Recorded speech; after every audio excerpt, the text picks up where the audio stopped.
All right, here we are once again live. Take two. I am much closer to the Wi-Fi router this time on my laptop. And again, I'm using my new JLab mic for this. And hey, Eddie Gannon is first here. Awesome. All right, so tell you what, I'm going to reshare. Tell you what, I'm going to do it this way. I'm just going to put the StreamYard link in chat.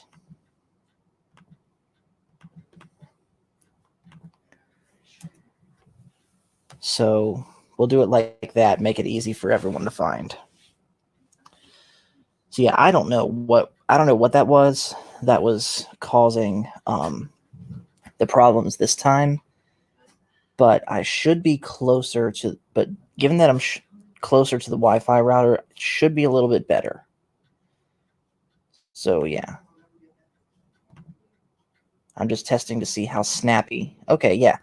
Darth Arlena says it's much better, and Eddie Gannon is here. What's up, man? Not much. How are you? I'm doing well, and hey, Alan Copeland's here too. Again, thank you for coming, man. Have you seen one of our streams before? I can't remember. And also, Matt Cave is back. Thank you, Matt Cave, of course, and Arlena, you too, if you want. Here's the StreamYard link if you guys want to come in and talk about this with me. So, how's your day going so far, Eddie? Well, like I said before, it was an interesting but in a bad way. How so? Apparently, we heard that there was a COVID incident, and we had to clear the room. Oh, so you know. Yeah, things are sadly not going well for us COVID-wise around here because of this Delta variant that's coming around. I found out today that my place of work is requiring all the employees to wear masks again, vaccinated or unvaccinated. And I will not comment further on that. Yeah. And Alan Copeland says, no, I'm here by way of Echo Base. Awesome. Well, however it was that you found me, I'm glad that you did. And of course, this isn't the usual thing that we do, Alan. We do also we do Star Wars stuff. Our name is the Star Wars Guys. This is just like a side thing I've been doing with the channel. But yeah, usually it's me and my brother Michael talking about what's going on with Star Wars. And our normal live stream night is on Sunday. And the Matt Cave is in. How you doing today, man? Helps if I turn my mic on. Yep. And Brandon's here also. How you doing, buddy? How's Matthew? Hey, what's going on, Eddie? How are you, brother? All good. Yep. So, yeah, Terminator 2. Yeah, buddy. I don't know if you heard me in the take one of this stream that I tried to do earlier, but basically to sum up how I feel about this movie in one word, and I know millions of other people have probably said this, but I like this one better than the first. Yeah. And Brandon has joined the chat with Deadpool. What's up? Yes, I am inspecting everything. Tell me, what movie have you seen recently that made you laugh, made you cry, and made you want to go, Pretty much Terminator 2 today. All right, I'd say I did all of those things in this movie. All right, we'll go for it. Go ahead and tell us your thoughts on it. Well, yeah, like I was just saying, easily I like this one better than I did the last one. Not that the last one was bad, it's just Terminator 2 was just that much better. Yeah. And like pretty much everything that Terminator 1 did, Terminator 2 did better, from the special effects to the action to the music to especially the acting. Just everything was like cranked up to 10 and beyond in this movie compared to the last one. And I guess a good place to start is by talking about the T-1000, because holy cow, I did not think the Terminator in Terminator 1 could be outclassed for how cool he was. But yeah, and of course, all the credit goes to Robert Patrick for portraying him. Like, he was, I said yesterday that the T-800 was a role, to me at least, that seemed tailor-made for Arnold, but the T-1000, even more so, seemed like it was tailor-made for Robert Patrick. Absolutely. Yeah, those two roles were cast quite well. And yeah, pretty much no more Terminators after this. These two are the Terminator movies. Now, I was got now it. here's the question I have for you. What version of Terminator 2 did you see? I saw the one that had the extra scenes in it. I checked the back. I picked it up in Walmart, as you said, for about $5. Mm-hmm. I looked at the back before I bought it, and it said 16 minutes of footage or something like that of never before seen scenes from that weren't shown in the theaters. Okay, now for the ending, was it the driving or the highway coming at you ending, or was it the playground ending? It should be the highway. It was the highway. Yeah. Okay, in that case, you've seen the extended cut, but not the super duper secret director's Uber cut that puts the final pin in that series. Okay, so now, what Maggie, happens? do you know what I'm talking about? I know exactly what you're talking about. Actually, the edition you picked up, that extreme edition, has that as a deleted scene in it. What Brandon's talking about. Okay, all right, I'll go back and look at it then.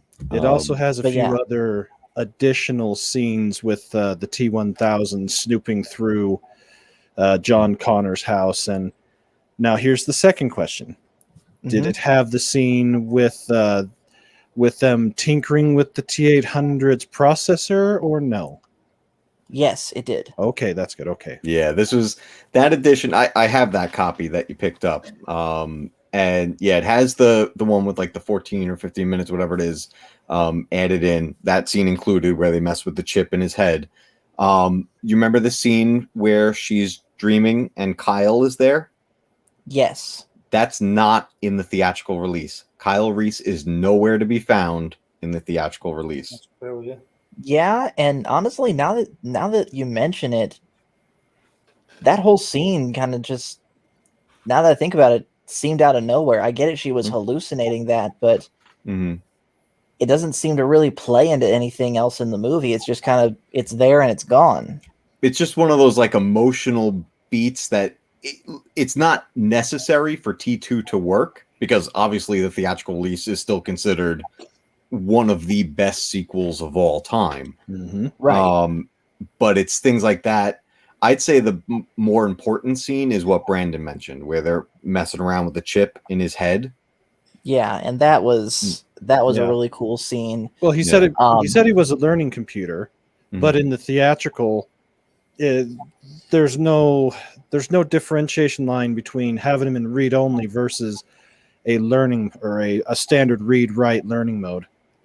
Right. But, that scene, it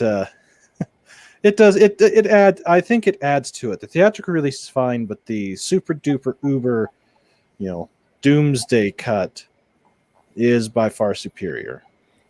Yep. Okay. Well, I'm certainly happy with the cut that I got.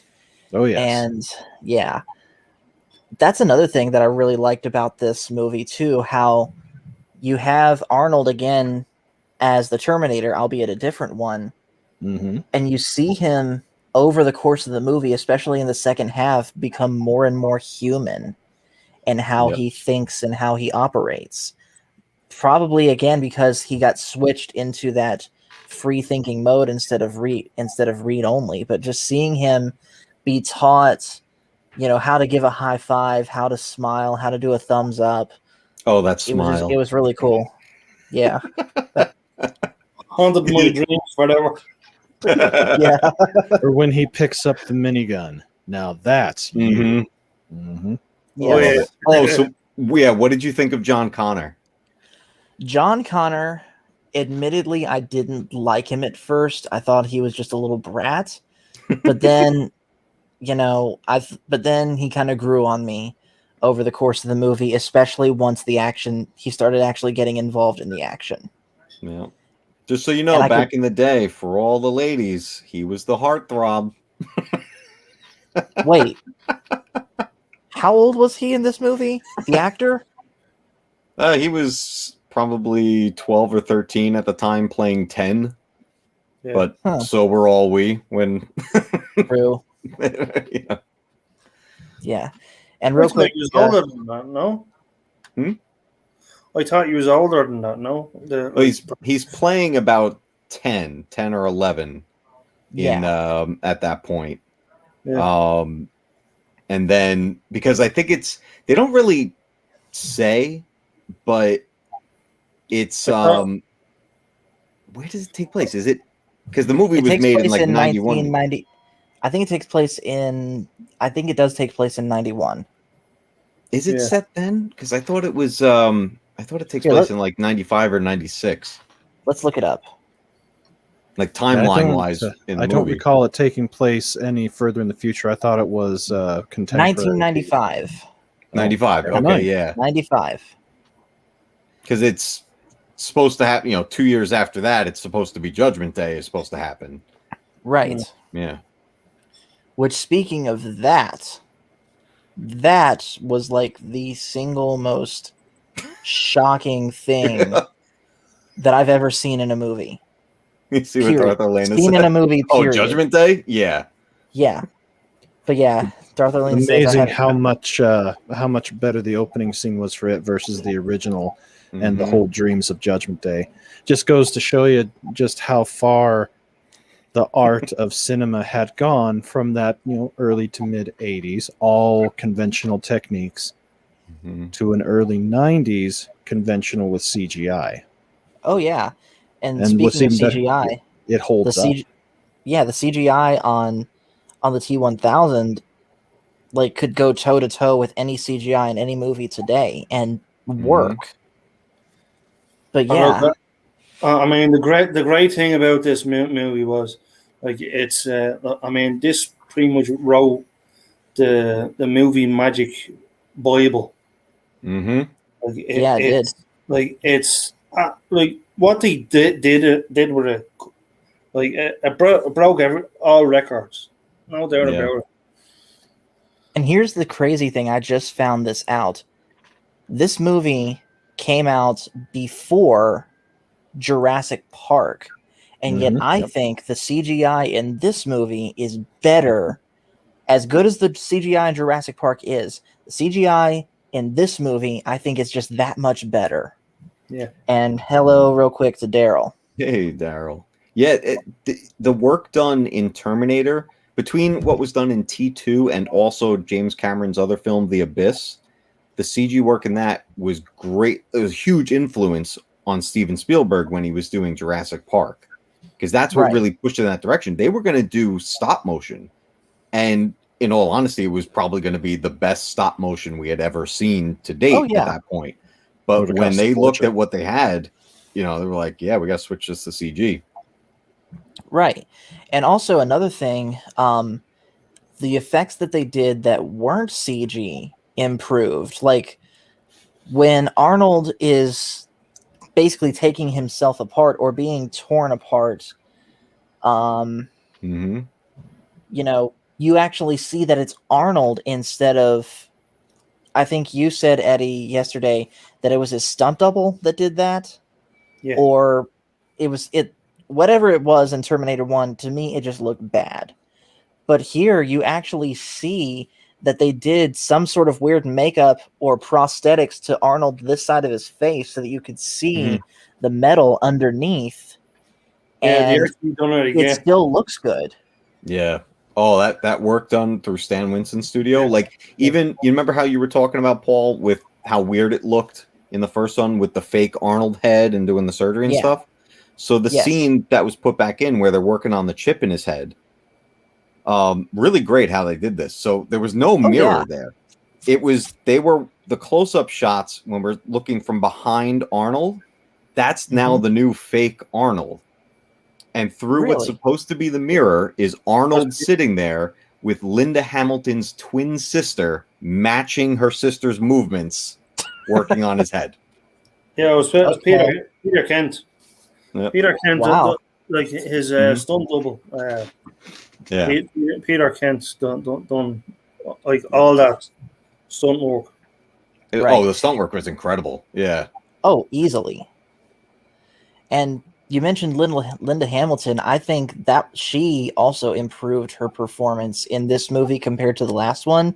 Yeah. Mhm. And she plays a crazy person really well. Oh, yeah. Yes, she did. Well, you gotta think. You know, she had another 8 years of acting, a few TV shows, and a few other movies Mhm. under her belt from there. She, buffed herself out as best as possible for the frame that she has. And Right. when you know things are about to go south quick, you're gonna be as prepared as can be. And she took the prepping thing to the next level. Yes, indeed. Yeah, I thought that little doomsday shelter she had out in the desert, I want a shelter like that. When Don't they we just all? pulls the chain and the whole thing comes across. It was like, oh. Yeah. Yeah. Now, real quick shout out to Ted the Old Star Wars Nerd who says, "Hey everyone, have you talked about how they spoiled the identity of which Terminator was the bad guy?" So what do you mean by that? Spoil it, because they do play with it again in this one. It's like, Yeah, who's the good yeah. guy? Who's the bad guy? When it Yeah, came out, like it I- was assumed that Arnold was still the bad guy. And when you think about it, when you first open, Arnold's there. He kicks, Mhm. he gets what he needs, but he doesn't kill them. Whereas the other one, he shows up, quickly guts the cop, and mimics him. And you were thinking, okay, who's the good guy? Who's the bad guy? And you don't know who it actually is until they meet at the mall. Oh my God, I love Exactly. that And scene. he's like, "Get down." Boom. shoots T-1000. Mhm. Do you imagine And at the being a kid like that, being told, "Hey, yeah, murder machines are they tried to come and get me. They're probably going to come and get you, and you'll know when it happens because it'll just come out of the blue." And lo and Exactly. behold, boom. Yep. Oh, Ted saying, I don't remember this. Ted saying they spoiled it in the original trailer. I don't remember Did seeing they? the original I trailer. don't remember that either, because I remember the surprise getting It to wouldn't the mall. surprise me if they did that. That's Oh yeah, it wouldn't surprise me at all. Yeah. typical Hollywood modus operandi, even back then, to blow things. Right. And I just realized something. Another cool little detail in this movie that I just realized.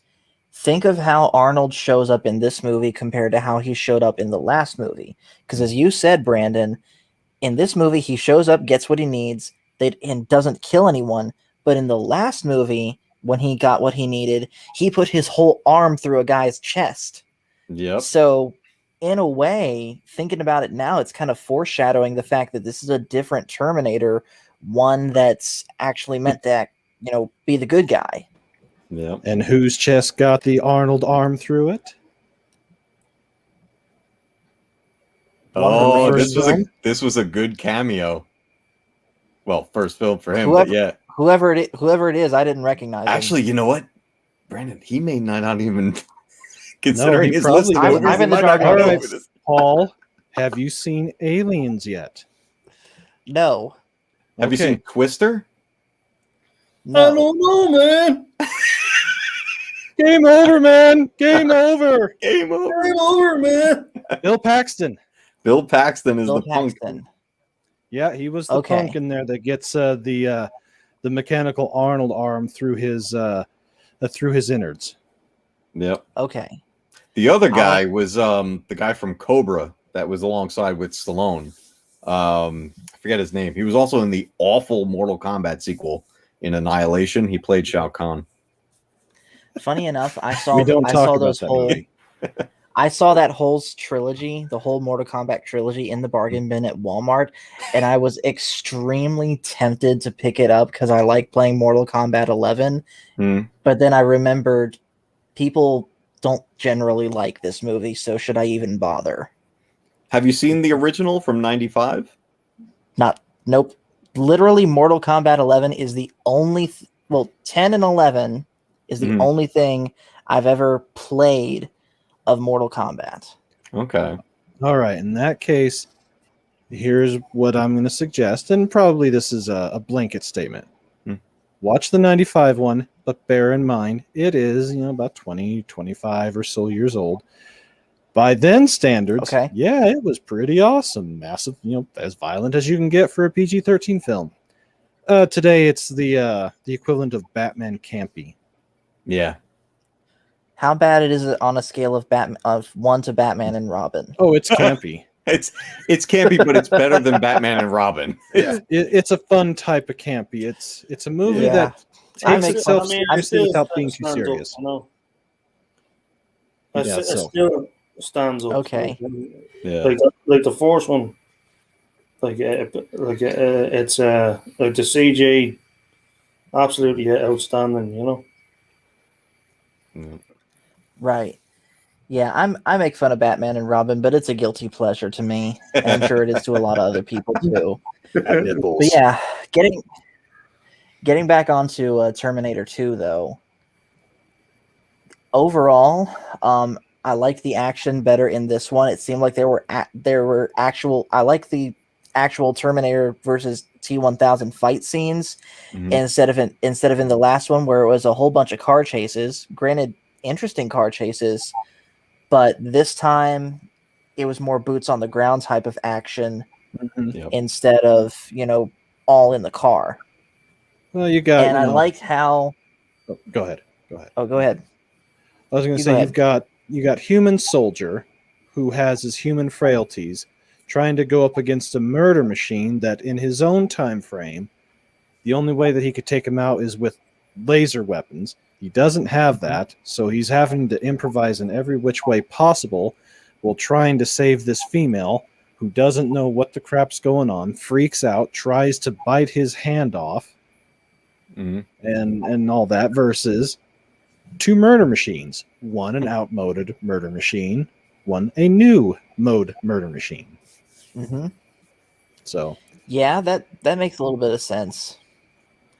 And I also liked how they just came up with more and more ways to, with CGI, contort Robert Patrick's body with all the damage he was taking from a hole punched right through his head with a bullet, or getting blasted by a shotgun to the face, or that bar coming through, or that one I call it the noob tube round to the chest at the very end that ends up knocking him backward. Yep. I thought all of those were pretty cool. But I'll be honest, because I had seen one clip of this movie beforehand. It was the scene where he's exposed to the liquid nitrogen and he freezes solid, and it's the Terminator line, "Hasta la vista, baby," and he shatters him. I had seen that line because I just randomly on YouTube looked up 100 famous before the kill lines on YouTube. And that was one of them, and I thought that was going to be like the end of the movie, but it turned out not to be, and I was really surprised. Yeah, when the heat gets to him and he starts forming back up, oh, it's so great. Yeah, I tell you how that was done. That is like, it's just pure magic. That scene, like what he did was, right. They just put a kind of a sheet. And what he did was they melted like little blocks, of mercury. Yep. And boiled it down. And what he did was they put a magnet underneath, right, so the liquid would form. Yeah, I noticed that. And then they built up the character back up again. It's incredible how they done it. Pure movie magic, man. Absolutely.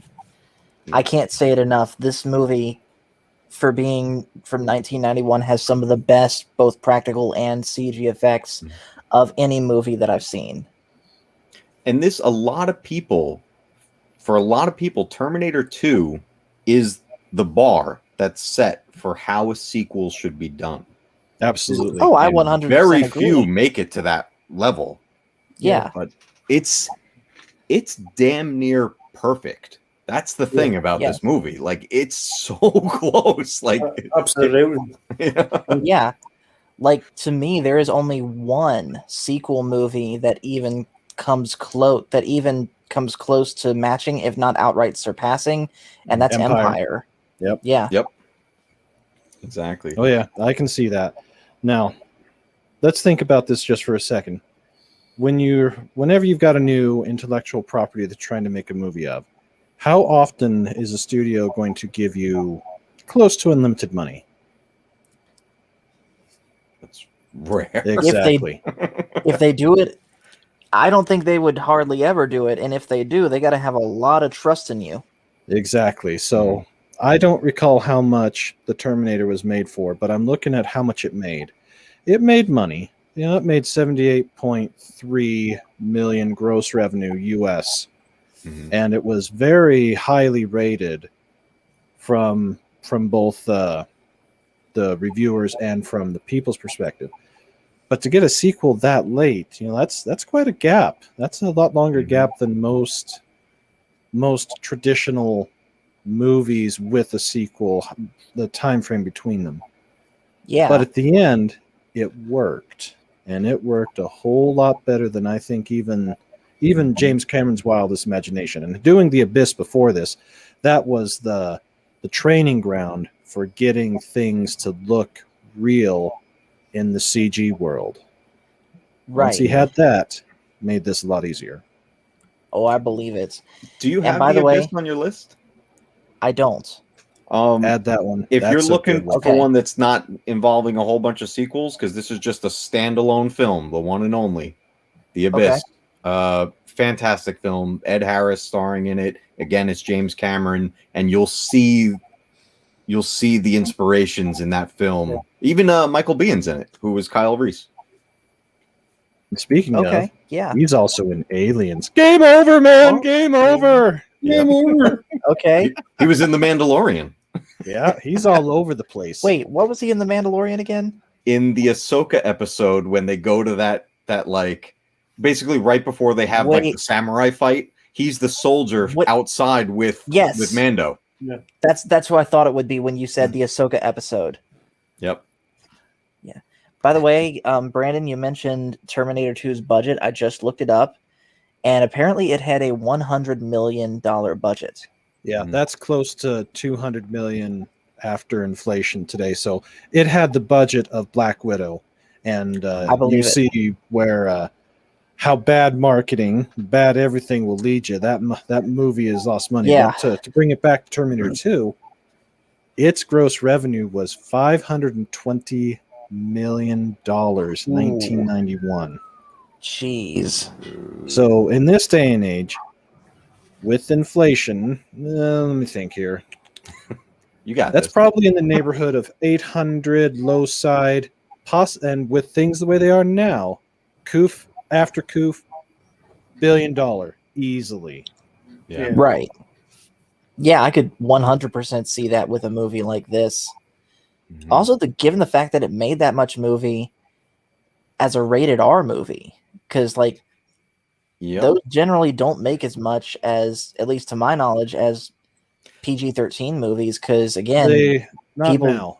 Yeah, not now. Because people, at least to my knowledge, don't want to take their kids to see R-rated movies.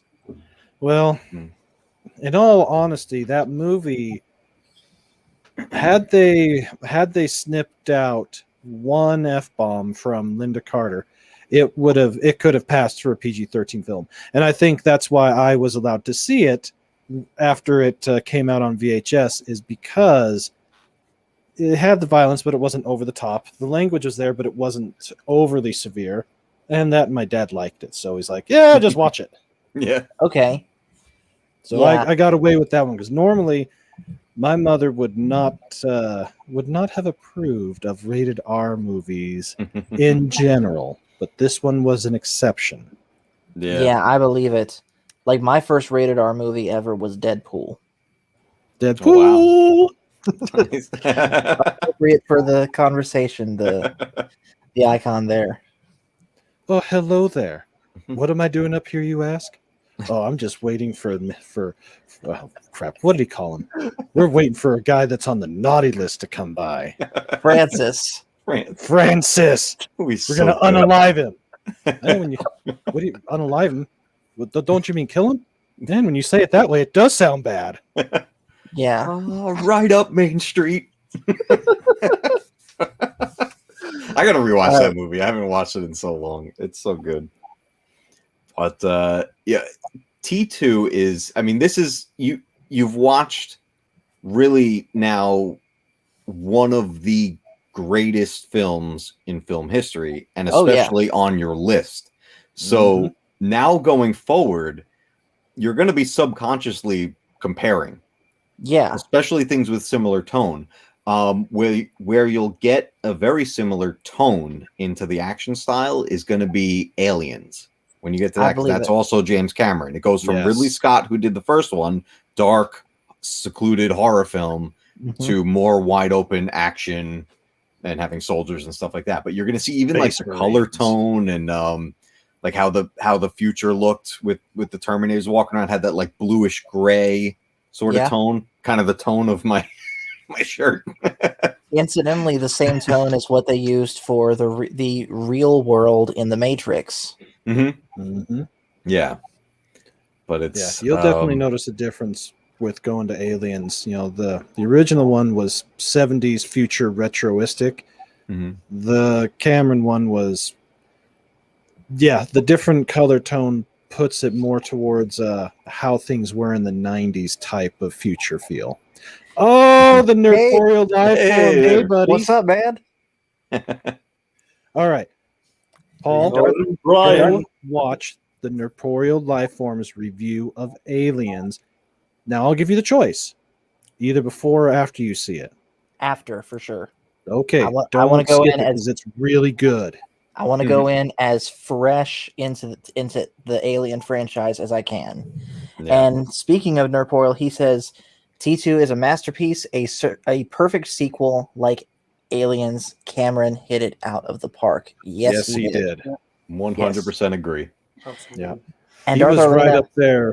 He was right up there with Spielberg in terms of master craftsmanship with the movies that he does. He doesn't do a lot, but the ones he did were special, especially during those years. Yeah. Right. He has that creative vision. And then Darth Arlena says, I have never seen a bad James Cameron movie. Would you say that rings true for you guys? Yeah, I'd have to agree. Yeah. I mean, he's one of those filmmakers that it's not about the quantity. It's about the quality. It's about making a creative film that's going to span the test of time and that's going to have audiences enjoy it. I mean, think about how long it's been now that we're waiting on a sequel to Avatar, which since the first one. Oh, yeah. He's like, there'll be like 4 of these, but it's 13 years now. Yeah. Although Avatar is all right, but that one I don't believe holds up as well as Terminator 2 overall. I agree. Yeah, Avatar was one of those storylines where it's like, all right, I know this plot line. I've seen this 1,000 times, but it's a gorgeous film. It's very entertaining. I wouldn't say that it's one of his strongest films. As far as James Cameron goes. Hey, Timothy. Hey, Tim, what's up, man?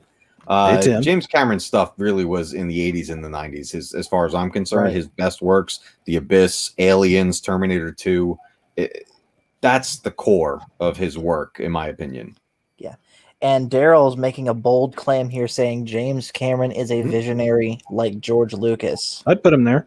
Yeah. I have no problem putting him there. Mm-hmm. I'm going to make a bold claim here. I think I like this movie, Terminator 2, better than I like the prequels. Wow. And that is I'll take it. That takes a lot for me. Mm-hmm. I'll take it. Though I've seen Terminator 2 quite a bit. That's another one of those movies that during my time working in the AV shop that I would put into at the time, the plasma screen to show off the capabilities of a high-end plasma with a high-end DVD player and a high-end surround sound, circa 2002 or so. I did the same exact thing, dude. Yeah. Just that opening scene where eventually the Terminator pans onto camera and fires straight on, and just testing the rear speakers and everything. Yeah. Oh my god, it's just gorgeous. Now I'm going to challenge you. Get the Okay. 4K release of it and check to see if it has the super duper uber cut to it. Because if it does, that will be the one to keep once you get a nice, extreme high-end 4K TV. That will be the way to watch that. Yeah. Yeah, Nerdporial is saying T2 is a better movie than the prequel's a no-brainer. Yeah, I would agree. Yeah. It's a whole different level of filmmaking at that point. It's Yeah. Don't get me wrong, I love the prequels. I love them. I'm one that still defends Phantom Menace. Like, I do love that film. Oh yeah. It's just a very different type of filmmaking, It's you're also in a different era of filmmaking by the time that Lucas decides it's time to do Anakin's story.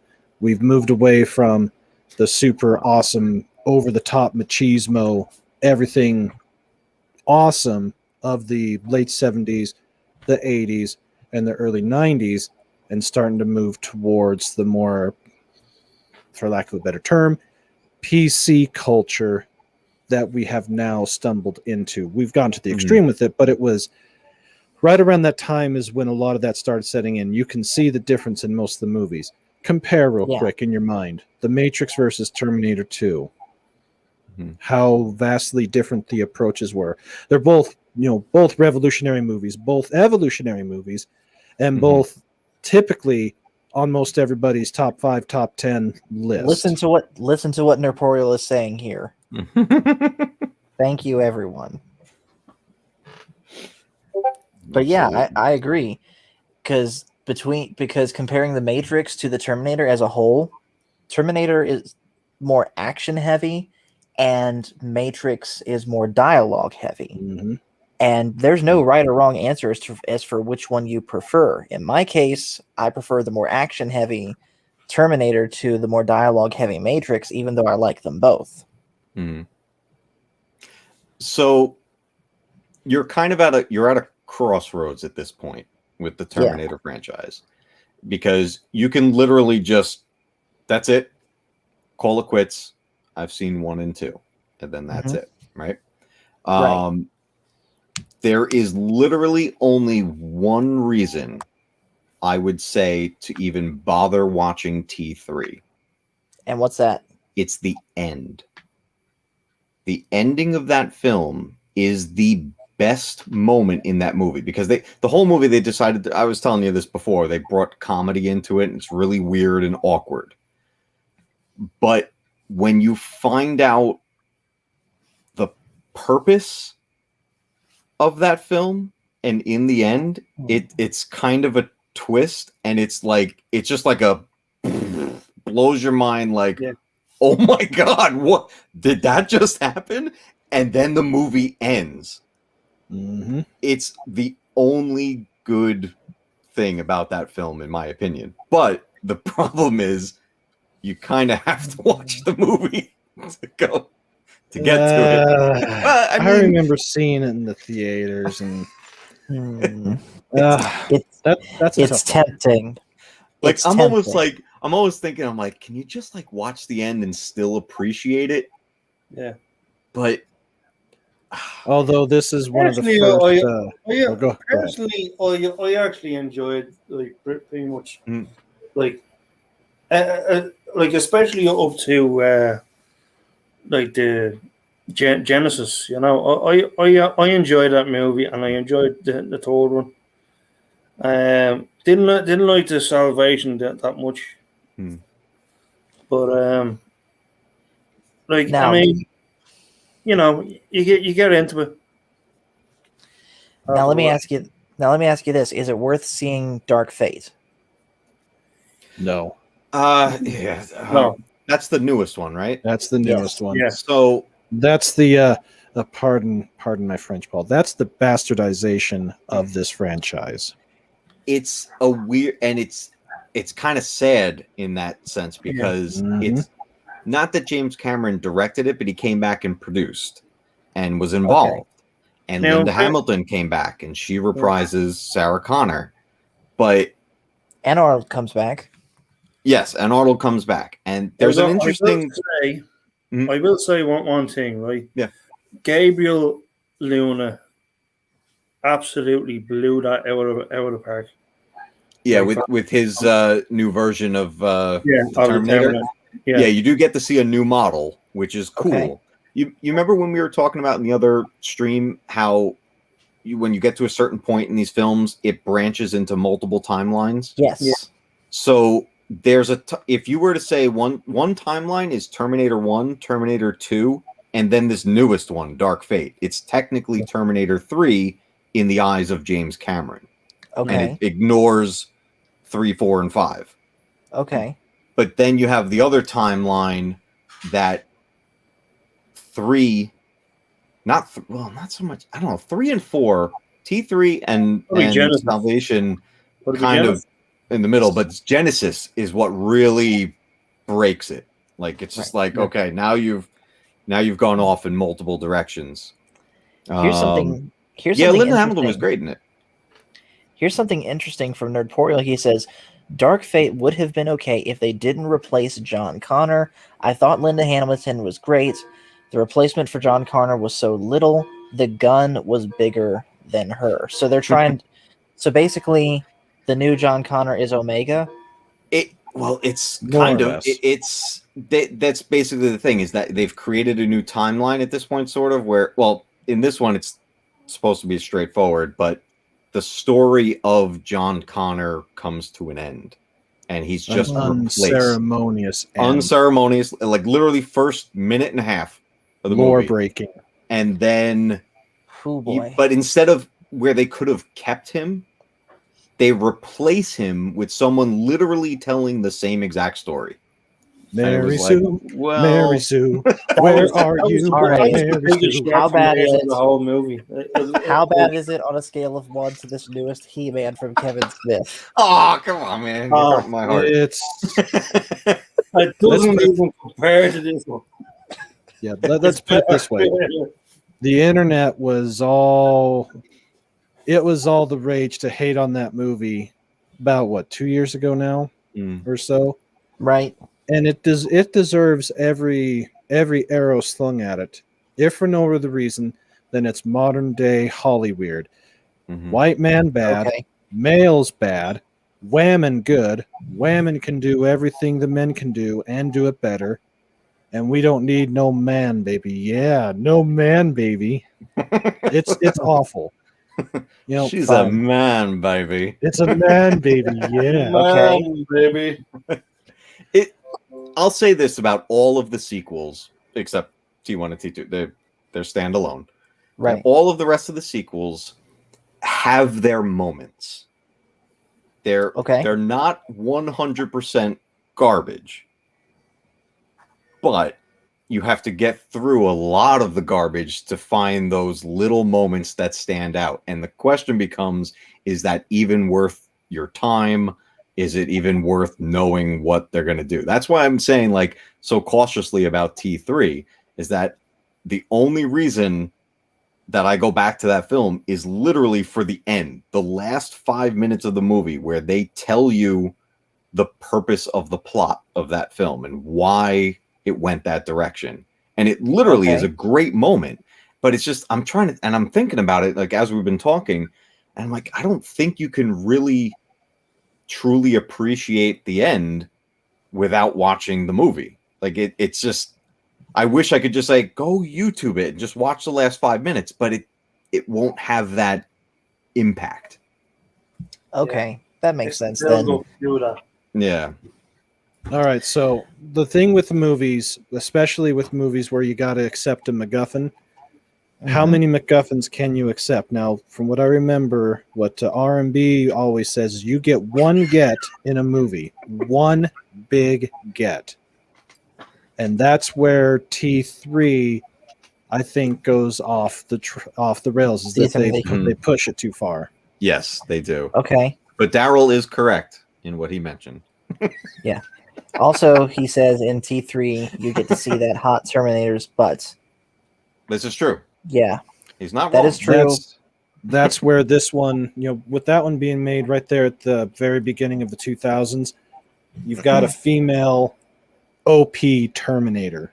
We're talking way OP. Yeah, compared she was like the to- TX or something like that. Yeah, Yeah. something like that. But Mhm. yeah, considerably more powerful than the 800, overly powerful to the 800. Puts the 1000 to shame, with the exception.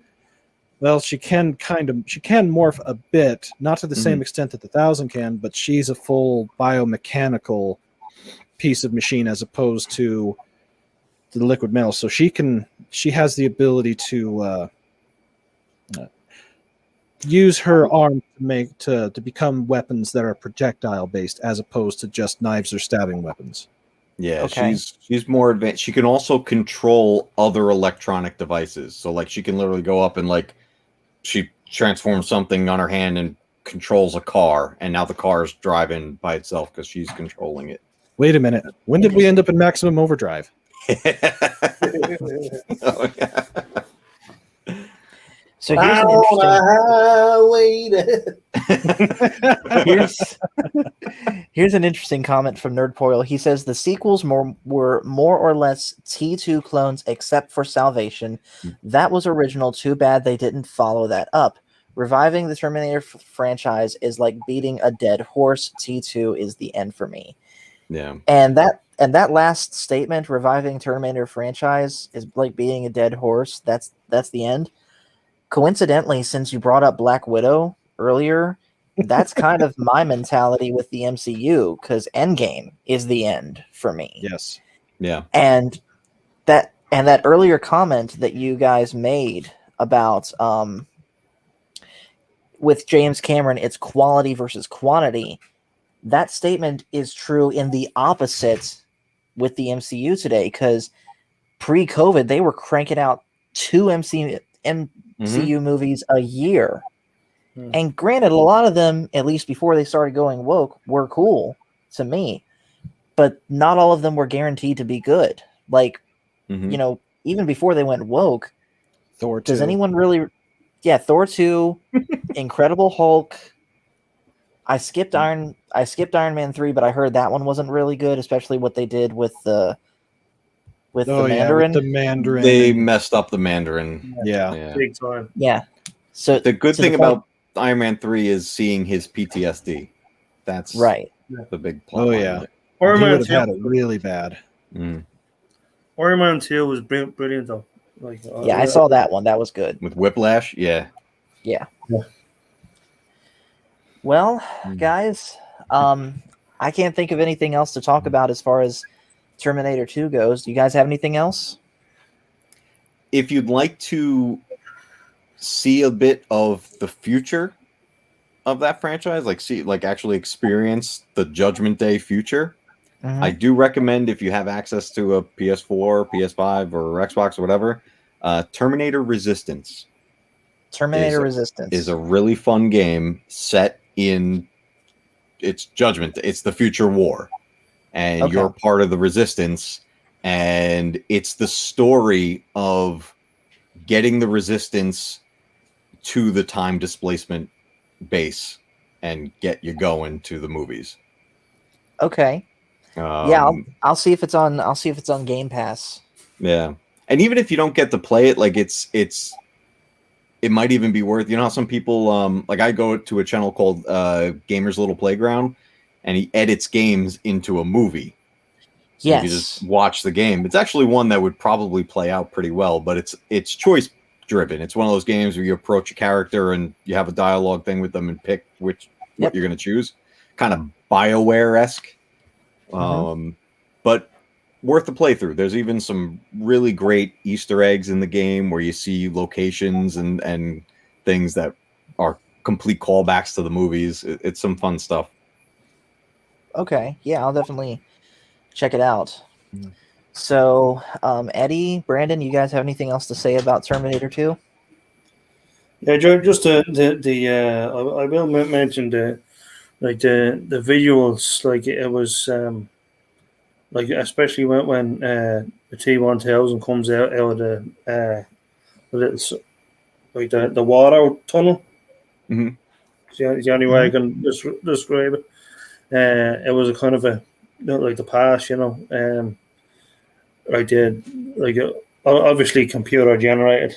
Like there's so many of the scenes that was in that was computer generated, and it kind of like it actually broke like broke the mold.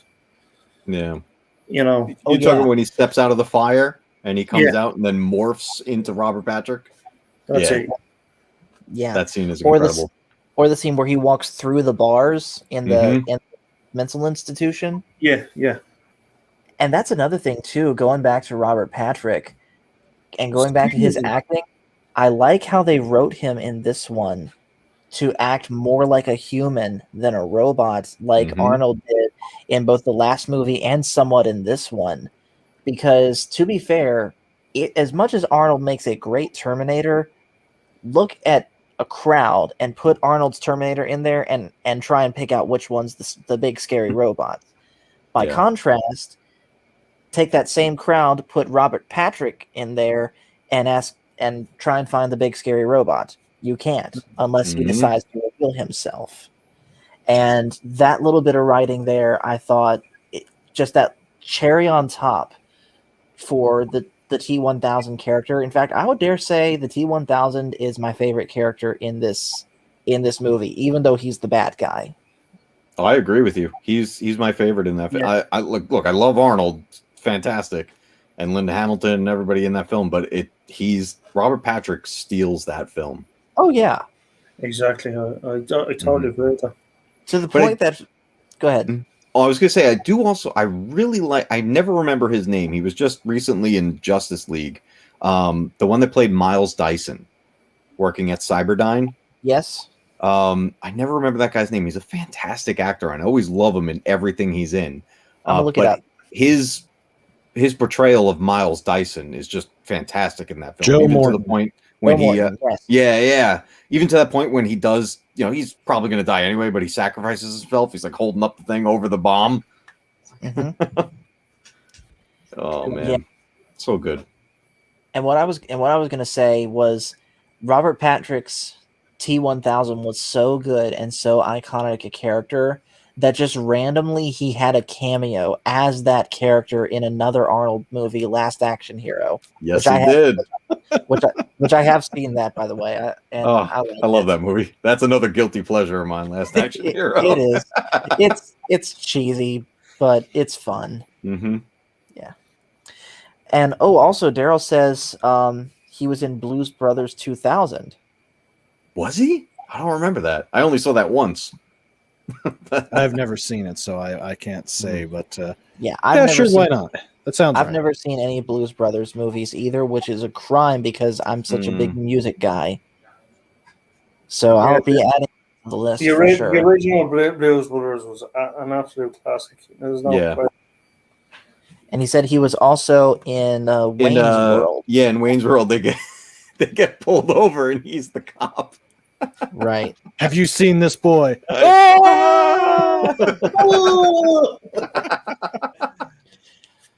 right. So, Brandon, any final thoughts on this movie from you? Terminator 2 is just one of those films that is best experienced with the best system that you can. You will not be disappointed. It's well worth the view over and over again. It doesn't get boring. It did set the precedent for how a sequel is supposed to be, and it also set the precedent that once you hit that high of a peak, probably not best to try and go any higher because you'll most likely end up failing, a la Terminator 3 and et cetera, et cetera. Of course. But yeah, it was definitely an era-defining movie. It set the stage for everything else epic that came out through the mid to, I'd say probably to the mid 90s, and then The Matrix finished it off. Yeah, I believe it. All right, so I guess the last thing we'll talk about before we end the stream is actually, tell you what, Alan Copeland brings up a good point here. He says, don't forget Back to the Future trilogy if you haven't seen them. I've seen the first one. I have not seen the sequel. So I think that's where I'm going to go next. There you go. I'm going to rewatch number one and do a review on it, and then I'll watch the two sequels. So this is what I'm going to do next. Nice. And I'll get Michael involved on this one too. There you go. You stick with time travel. Exactly. Yeah, you'll enjoy him. That, as far as a trilogy goes, that's up there. Although, I won't say anything further about it. You definitely need to see them.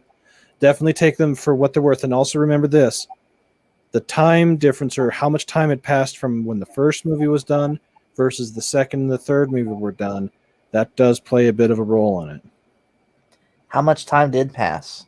About 5-6 years. Yeah. So they're Michael J. Fox and the Doc are still supposed to be 18 and 40 something, 50 something, or whatever. Right. You can, at least for me, it breaks it just a bit seeing Michael J. Fox having that extra 5 years on him. At least to me, it does. Gotcha. Okay. Well, yeah, like I said, that's what I'm going to go for next.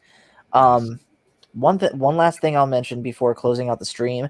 I did try and do another reaction video to this movie, but sadly that I had to scrap that because I was having too many internet issues. The one from yesterday, the Terminator, that is still uploading. That's an hour. That is the full length of the movie. And given my slow internet, it's still uploading, so it'll probably be done tomorrow.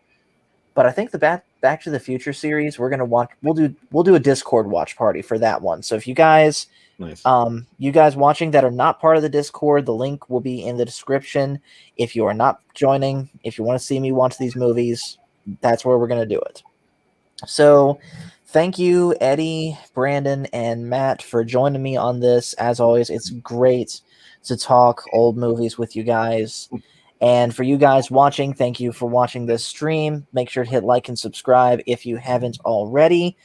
Tune in Sunday for our next official live stream where Michael and I will, of course, talk Star Wars stuff. And just remember, as always, the Force is family. Thank you very much. See you later.